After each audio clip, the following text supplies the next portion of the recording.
Quasi 400 i dipendenti comunali che potrebbero andare in pensione con quota 100 nella Marca, l'allarme della CGIL: se non si interviene con un emendamento per le assunzioni si rischia la paralisi degli enti locali.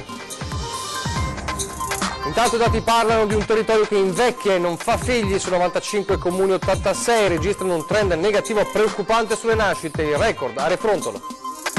'Ndrangheta in Veneto, il blitz dei carabinieri del Ross, 20 perquisizioni e 7 arresti. Con il clan calabrese dei multari a Crotone in manette anche un imprenditore proprietario di un cantiere navale a Quarto d'Altino. Banca Intesa ha iniziato ad accorpare alcune filiali delle ex Popolari Venete, interrogazione del deputato di Forza Italia Baratto, così intere zone, dice, restano senza servizi.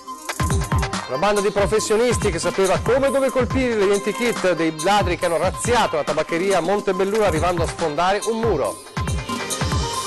Lavori del nuovo centro per disabile nell'area dell'ex caserma Piave al via, continua la riqualificazione promossa da Open Piave che cambia presidente, il sindaco dice bene il sociale ma la posizione sul centro sociale Django non cambia.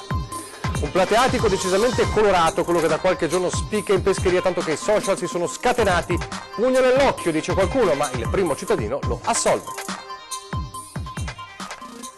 Telespettatori di Antenna 3, buonasera e ben trovati. L'edizione trevigiana dei nostri telegiornali e dunque in primo piano l'allarme lanciato dalla CGIL che ha analizzato quanti lavoratori nei comuni della provincia potrebbero approfittare di quota 100 e andare in pensione. Se la politica, dice il sindacato, non interviene con un emendamento che permetta di assumere sin da subito, si rischia la paralisi degli enti locali.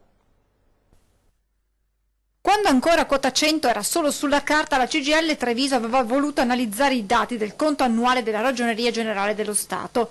Quello che è emerso, spiega Ivan Bernini, è che nella Marca trevigiana sono potenzialmente 391 i dipendenti negli enti locali interessati dal provvedimento del governo. Questo va ad aggiungersi al fatto che, continua la CGIL, tra il 2004 e il 2016 c'è stata in tutta la provincia una diminuzione del personale nei comuni di 606 unità, a fronte dell'aumento di popolazione di 60.426 persone.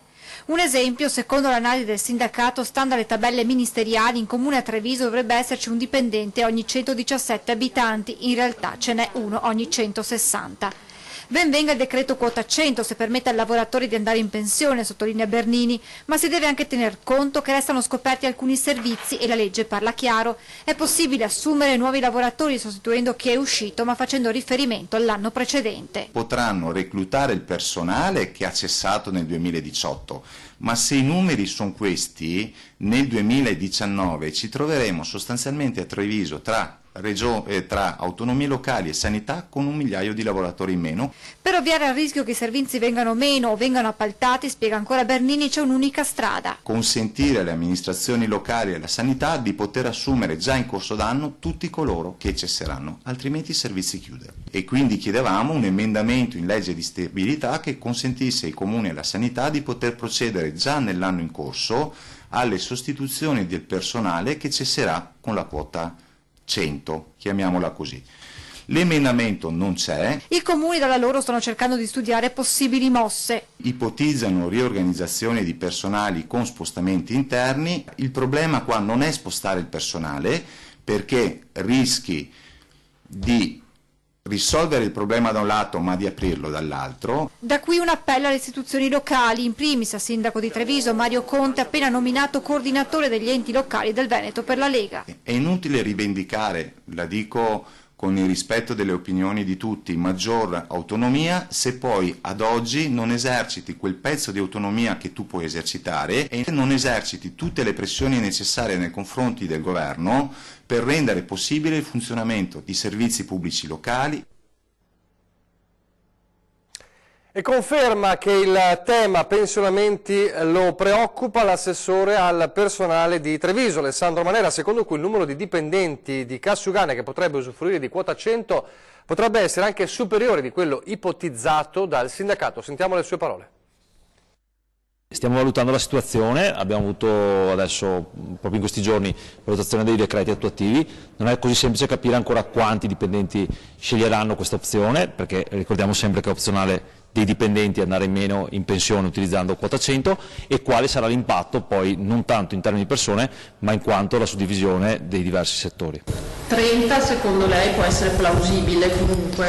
Anche superiore rispetto ai nostri dati, potrebbe arrivare a 35-40 persone rispetto anche al fatto che possono utilizzare l'opzione donna e tanti altri strumenti per avvicinarsi alla pensione. Dobbiamo valutare anche, vedendo i decreti attuativi, quale sarà la modalità di reintegro, se mobilità esterna, mobilità interna, concorso, perché ancora non abbiamo chiara qual è la strada. Siamo un po' preoccupati perché notiamo che molti dipendenti probabilmente utilizzeranno questo strumento e quindi siamo consapevoli che almeno un 6% della forza, 6-7% della forza lavoro del nostro comune potrebbe andare via. Considerando le alte professionalità che ci sono, sarà difficile sostituirli in maniera così rapida.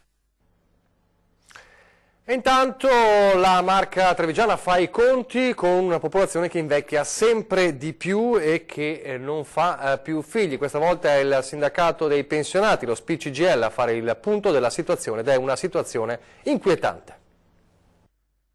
È aumentata esponenzialmente nella Marca tra il 2012 e il 2018 la popolazione inattiva, ovvero gli over 65, più 21.500 unità. È diminuita significativamente invece quella attiva, ovvero la fascia d'età tra i 15 e i 64 anni, meno 3.548 unità, per non parlare dei nuovi nati, in calo di 6.583 unità, e allargando l'arco temporale dal 2008 in 10 anni le nascite sono calate di 2.412 neonati. Volendo sintetizzare l'analisi del Dipartimento Contrattazione Sociale dello SPI-CGIL, questi sarebbero i dati più significativi, che diventano ancora più importanti scorrendo la situazione dei singoli territori. In provincia di Treviso, su 95 comuni, 86 registrano un dato negativo delle nascite tra il 2008 e il 2018, solo 9 risultano avere un andamento positivo. A Refrontolo, ad esempio, che ha la diminuzione di neonati con la maggiore incidenza, meno 66,7%, nel 2008 furono 21 i bimbi venuti al mondo, calati a 7 10 anni più tardi. Nel capoluogo Treviso il calo è del 13%. In tutte le aree della provincia prese in considerazione vi è un netto squilibrio generazionale con la popolazione inattiva che pesa in modo sostanziale su quella attiva. Tutti elementi che secondo la CGIL richiedono un impegno della politica. Per fare in modo che intanto le famiglie facciano i figli prima dei 30 anni e non dopo i 40, altrimenti perdiamo una generazione, e che poi ci sia un sostegno economico ma anche di servizio per le famiglie che fanno crescere la natalità. Si tratta, spiega Barbiero, di asili, scuole che vanno modulati per conciliare la vita lavorativa dei genitori e, aggiunge il segretario SPI, va rivista anche l'assistenza agli anziani. Ma di fronte ad una popolazione sempre più vecchia e alla carenza di nascite che rischia di provocare uno spopolamento di alcune aree della provincia, bisogna anche fare in modo, conclude Barbiero, di trattenere qui le competenze dei giovani. Altrimenti è chiaro che una parte dei nostri giovani, come dimostrato, a parità di conoscenze, vanno in altri paesi dell'Europa, sono trattati meglio e prendono di più. La cronaca adesso, perquisizioni anche nel Trevigiano e un arresto a Quarto d'Altino ai confini con la Marca Trevigiana nel blitz, nell'imponente blitz dei carabinieri del ROS che ha smantellato l'attività di un clan della 'ndrangheta operativo ormai da anni a Verona e in altre province del Veneto. La luce blu delle sirene si stagliava tra le strade del Veneto scandendo l'alba di oggi. Ecco le immagini del blitz dei carabinieri contro la 'ndrangheta nella nostra regione. 20 le perquisizioni effettuate in tutta Italia, con in particolare Venezia, Treviso, Vicenza e Verona osservate speciali. 7 gli arrestati, con il clan della famiglia dei calabresi Multari di Crotone, da 30 anni trasferitesi nel capoluogo scaligero e legata alla cosca di Nicolino Grande Aracri, da anni responsabili di gravi condotte illecite commesse con l'aggravante del metodo mafioso. A tutti, infatti, tra i vari e pesanti reati è stato contestato l'articolo 416 bis del Codice Penale, quello, per intenderci, legato all'associazione a delinquere di stampo mafioso, appunto. Si presentano come imprenditori e quindi trattano a pari con altri imprenditori locali.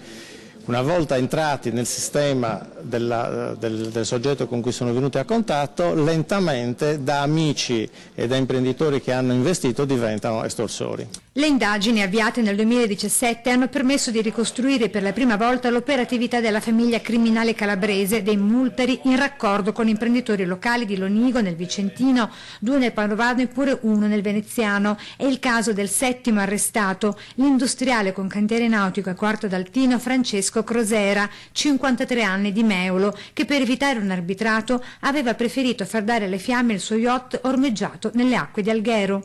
Era quello che aveva chiesto l'intervento per risolvere il problema, che non voleva risolvere per le vie legali. Questo è, come sottolineavo prima, un elemento di particolare pericolosità, perché non avevamo finora degli elementi che ci consentissero di dire che nel Veneto vi era un riconoscimento di questa capacità di intervento della criminalità organizzata. Detto questo, però, è anche vero che una volta chiamati gli imprenditori, come dire, oggetto dell'estorsione, hanno parlato, e quindi questo anche significa che l'imprenditoria e l'ambiente è comunque sano, deve solamente essere fermata questa penetrazione, che è innanzitutto una penetrazione economica per poi diventare criminale da parte della criminalità organizzata. E adesso a Montebelluna per parlare della razzia alla tabaccheria a 2 passi dal Duomo cittadino, una banda di professionisti che ha agito in modo molto veloce, lasciando dietro di sé danni ingentissimi, e oggi a 48 ore dal fatto c'è ancora paura nelle parole dei titolari. Sapevano cosa fare, dove andare, che cosa cercare. Un furto studiato nei minimi dettagli, ed il bottino è ingente, si parla di circa 100.000 euro. I ladri sono entrati in azione in tarda serata, hanno letteralmente abbattuto un muro, poi sono riusciti a disattivare l'antifurto in pochissimi secondi, prima che potesse lanciare l'allarme ai carabinieri. Qui ci sono telecamere dappertutto, però in 2 minuti hanno distrutto completamente il sistema d'allarme. Il telefono e luce non funzionava più. Sono scossi i titolari della tabaccheria al Duomo, proprio nel cuore di Montebelluna. Adesso abbiamo veramente tanta paura, tanta paura. Una volta dentro hanno messo a soqquadro tutto, hanno arraffato quello che potevano, poi si sono concentrati sulla cassaforte. La cassaforte è stata tagliata con flessibile, ci sono ancora pezzi di lame, hanno usato 3-4 lame, sventrata la cassaforte. Qui hanno preso tutto, dai grattavinci ai contanti. C'erano tutti i grattavinci e soldi, tutto l'incasso di sabato e dei giorni precedenti, perché comunque noi abbiamo il lotto, superenalotto, trasferimento di denaro, bollettine, quasi come un ufficio postale, ricariche Postepay, avevamo tanti soldi. Nella zona ci sono diverse telecamere di sorveglianza, i titolari sperano che in una delle immagini possano essere stati ripresi i ladri. Le indagini dei carabinieri, rimane però l'amarezza. Delle volte dico, se c'è una persona sospetta, una macchina sospetta, bisognerebbe fare un po', mettersi una mano anche nella coscienza. Veramente abbiamo subito un grosso furto, questo lo devo dire, un grosso furto. Adesso parliamo di banca, o meglio di Banca Intesa, che come annunciato mesi fa ha iniziato ad accorpare alcune filiali delle ex Popolari Venete che ha acquisito Popolari Vicenza e Veneto Banca. Tra queste c'è anche quella di, ad esempio, Onigo di Pederobba, con il sindaco che dice allarmato: la frazione più grande del comune adesso resta senza banca, ed è un allarme quello dell'accorpamento, della chiusura di queste filiali, che arriva direttamente in Parlamento con una interrogazione del deputato di Forza Italia Baratto. Intesa San Paolo mi comunicava con una lettera ricevuta che chiude la filiale di Onigo, la filiale che si trova nella sede municipale, filiale di Intesa San Paolo, ex Veneto Banca. La comunicazione di Banca Intesa è stata una doccia fredda per il sindaco di Pederobba. Quindi l'unica banca a servizio della cittadinanza della frazione di Onigo, che ricordo essere la frazione più grande del comune, chiudendo quella filiale appunto rimaniamo senza banca. Stando a quanto riferito al sindaco, saranno altre le filiali ex Banca Popolare di Vicenza e Veneto Banca destinate alla chiusura in quell'area. Mi hanno detto che sostanzialmente tutte le filiali dove sono in affitto ex Veneto Banca e Banca Popolare di Vicenza verranno chiuse e altre 20 circa nel territorio della Pedemontana Trevigiana. Appresa la notizia, il deputato trevigiano di Forza Italia Raffaele Barato ha deciso di chiedere chiarimenti. Abbiamo mandato una lettera ai vertici della banca che ci diano delle risposte serie e concrete. Credo che le stesse amministrazioni dove ci sono queste banche abbiano il diritto di sapere cosa sta succedendo. Farò anche un'interrogazione parlamentare per capire se è questa la linea che la banca vuole prendere. Mi auguro che non sia davvero questa. Interpellata, Banca Intesa spiega come al momento dell'operazione di acquisizione delle due ex popolari venete fosse stato annunciato l'accorpamento, non tanto la chiusura di 600 filiali ex BPV e Veneto Banca in Italia, circa 400 nel Triveneto. Nella scelta, spiega l'istituto di credito, si tiene conto dell'eventuale sovrapposizione di due filiali vicine e dell'occupazione di immobili in affitto in un'ottica di economicità. Tutto questo però, aggiunge subito dopo Banca Intesa, viene fatto con l'obiettivo di creare il minor danno possibile ai clienti e quindi tenendo conto che laddove venga chiusa una filiale ve ne sia un'altra a circa 1,5 chilometri di distanza o incrementando la presenza all'interno dei tabaccai dove è possibile svolgere alcune operazioni bancarie.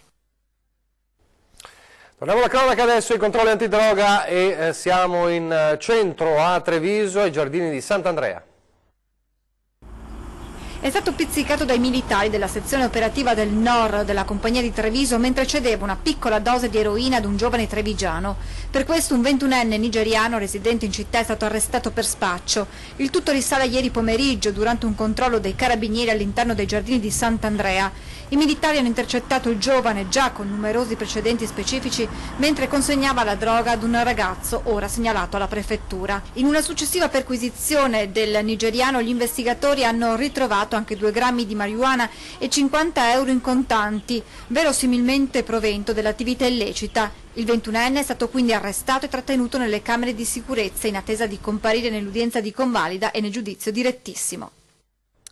Sempre a Treviso con i lavori del nuovo centro diurno per disabili della cooperativa AILS al via nell'area dell'ex caserma Piave. A Treviso procede dunque la riqualificazione partecipata promossa da Open Piave che nel frattempo cambia presidente.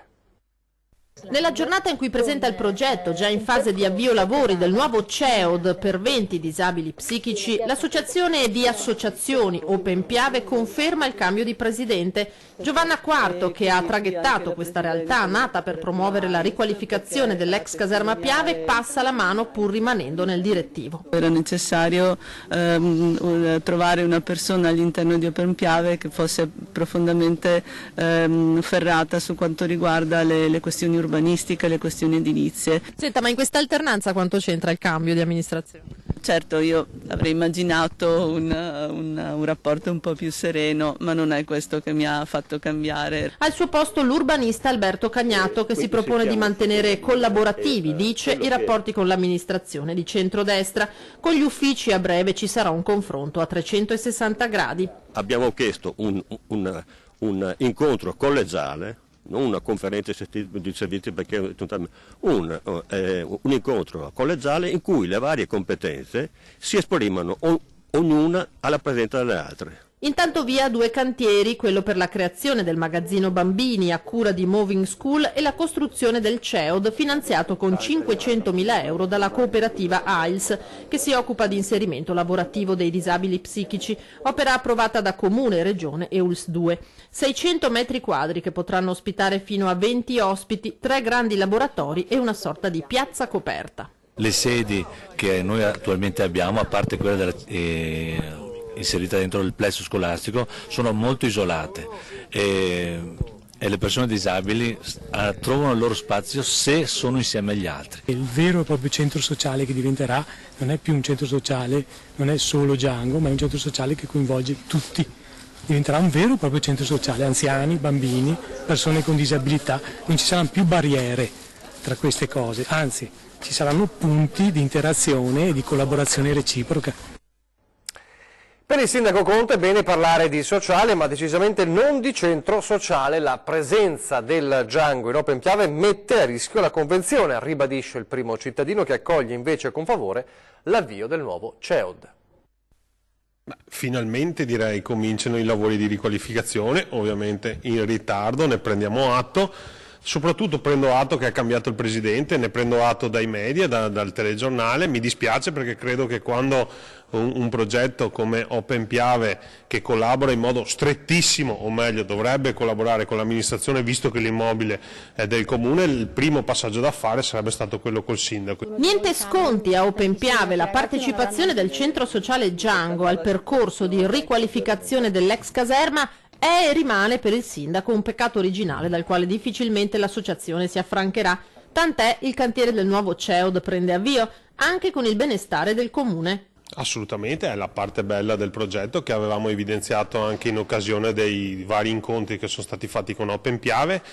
Speriamo che la bontà di questi progetti non venga vanificata invece dai cattivi comportamenti che alcuni elementi di quell'associazione continuano ad avere, hanno manifestato in passato e soprattutto sono riusciti anche nell'intento di fastidire tutti i vicini di casa del quartiere, che quindi non appoggia più in realtà il progetto Open Piave. Purtroppo non ne possono più di certi atteggiamenti, dei concerti non regolari, alle feste, agli schiamazzi, ai rumori, e mi hanno anche denunciato alcuni atteggiamenti legati all'accensione di qualche falò con dei materiali di dubbia provenienza. La tensione non si allenta e anzi il sindaco lancia un avvertimento. Ti ricordo, come avevamo preso gli accordi con la Presidente Quarto, che ci saremmo riservati la facoltà di capire se la Convenzione, dopo gli atteggiamenti di alcuni elementi, era ancora in piedi. Adesso io non voglio spaventare nessuno, spero che il Presidente si faccia presto vivo, perché credo che per cominciare un percorso insieme bisogna aprire un dialogo. Adesso pochi istanti di pubblicità.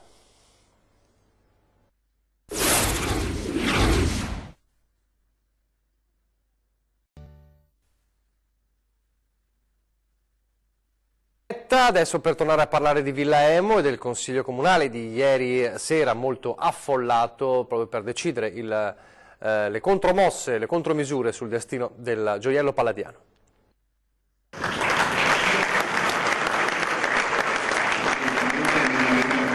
Il Consiglio Comunale di Vedelago vota, anche se non all'unanimità, un documento che dà mandato alla Giunta di intraprendere tutte le strade possibili perché Villa Emo, prossima alla vendita, rimanga fruibile al pubblico. Seduta straordinaria che si tiene al cinema per contenere pubblico e autorità, oltre 300 i presenti. Compatti nel sostenere la battaglia della collega Andretta i sindaci della Castellana, da Castelfranco a Riese, da Resana a Trevignano fino a Istrana. Deve esserci anche in questo un messaggio di unità. E quindi questa sera auspico veramente che tutto il Consiglio si trovi compatto, perché il Consiglio rappresenta una comunità e la comunità deve dare un segnale forte. Villa Emo bene di tutti, sottolineano i primi cittadini, si trovi la soluzione per far sì che il gioiello palladiano rimanga il più possibile collegato al suo territorio. Io sono assessore al turismo e vi posso dire che le richieste che riceviamo sono in particolar modo sì di visitare il nostro territorio, la nostra città, ma Villa Emo. L'amministrazione lavora su un trust, un'azione collettiva di piccoli sponsor. Per sostenere questa iniziativa l'ANCI farà proprio il documento approvato in serata. Investire in un patrimonio di quel tipo credo sia veramente un segnale importante di tipo sociale, culturale, identitario, e credo che ci siano anche le risorse per poterlo fare. Prossimi passi: trasferire la nostra delibera anche a tutti i comuni della provincia di Treviso e della regione del Veneto, grazie all'aiuto dell'ANCI Veneto e dell'Associazione Comuni della Marca Trevigiana, e dopodiché incominceremo a lavorare insieme ai nostri cittadini. C'era qui il ragazzo che ha contribuito alla sottoscrizione delle 1200 firme e c'erano qui con noi anche i portatori di interesse, associazioni di categorie. Mi pare che nessuno si sia tirato indietro e quindi riuniremo tutti per capire quali strade da percorrere insieme. L'altro fronte è quello del CDA, della Banca di Credito Cooperativo, che ha deciso la vendita della villa. Certo, io credo che sia stata tradita la volontà della base sociale. Al Presidente del Credito Trevigiano chiedo di convocare l'assemblea e spiegare a tutti i soci il perché e le condizioni. Penso sia un'opportunità anche per il Consiglio di amministrazione chiedere cosa ne pensano i soci, perché nessuno si deve dimenticare che per essere in una posizione di comando si deve avere la base sociale alle proprie spalle. Da gioiello palladiano a quello che in molti a Treviso in questi giorni hanno definito un pugno nell'occhio, il plateatico decisamente colorato di rosso che spicca in pescheria e ha fatto scatenare il web. Il tuo è un rosso relativo, Tavolini e sedie di un rosso acceso in uno degli scorci più suggestivi della città, nel cuore del centro storico, la Pescheria. Scelta controcorrente di uno dei locali del ristoratore trevigiano Paolo Lai, che ha subito fatto scatenare i social. Sul profilo della Bella Treviso il commento, per nulla positivo, di una trevigiana che si chiede chi possa aver autorizzato quel plateatico, bollandolo come un pugno nell'occhio. Lai non nega che si sia trattato di una scelta estrosa, forse eccentrica, ma non se ne pente. Un colpo d'occhio eccessivo? Beh, vedendoli vuoti sicuramente si notano, come tutte le cose. Quando c'è un colore acceso su un fondo neutro, questa cosa risalta in maniera molto importante.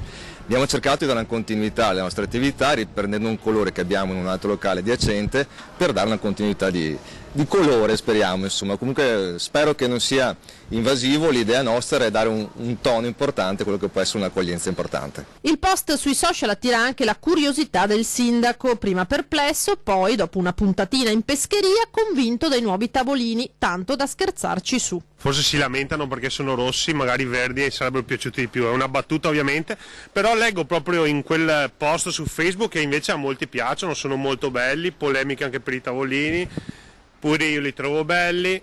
Insomma, quindi credo che la discussione è aperta, a me personalmente piacciono, ma soprattutto mi piacciono quegli imprenditori come Paolo Lai che decidono di investire e di anche abbellire la nostra città attraverso anche questo plateatico colorato, quindi più colore in città, e anch'io invito a non lamentarci, aspettiamo di vederli pieni di gente e vedrete che il colpo d'occhio sarà sicuramente ancora più bello. Rosso, un amore che non posso.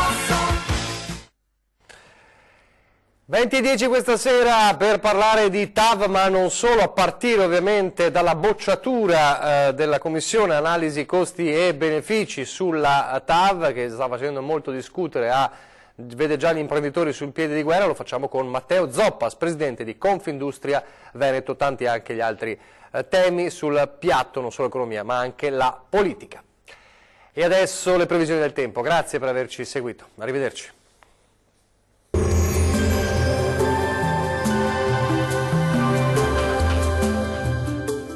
Vacilfrutta, Adriatica, la Valle dei Sapori, Acqua Marina, l'arte del buon gusto. A Vacil di Breda, Treviso. Ben ritrovati al meteo. Bel tempo sulle nostre regioni grazie alla presenza dell'alta pressione. Nel dettaglio sul Veneto prosegue un tempo asciutto e stabile grazie alla presenza dell'anticiclone. Il cielo si presenterà sereno o al massimo poco nuvoloso su tutti i settori. Qualche foschia mattutina non sarà da escludere sulle pianure. Temperature minime comprese tra i -3 e 0 gradi, massime oscillanti tra i 6 e i 10 gradi. Diamo uno sguardo al Friuli Venezia Giulia. Anche in questo caso sarà il bel tempo a dominare. Il sole sarà protagonista della giornata, non sono infatti attese precipitazioni degne di nota.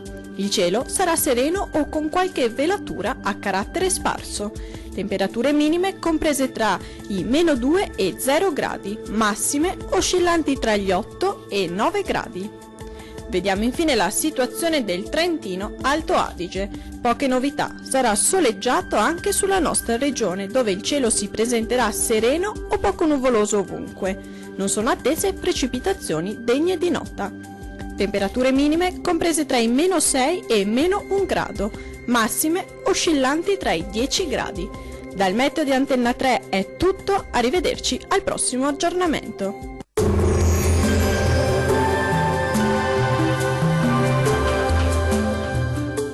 Vacilfrutta, Adriatica, la Valle dei Sapori, Acqua Marina, l'arte del buon gusto. A Vacil di Breda, Treviso.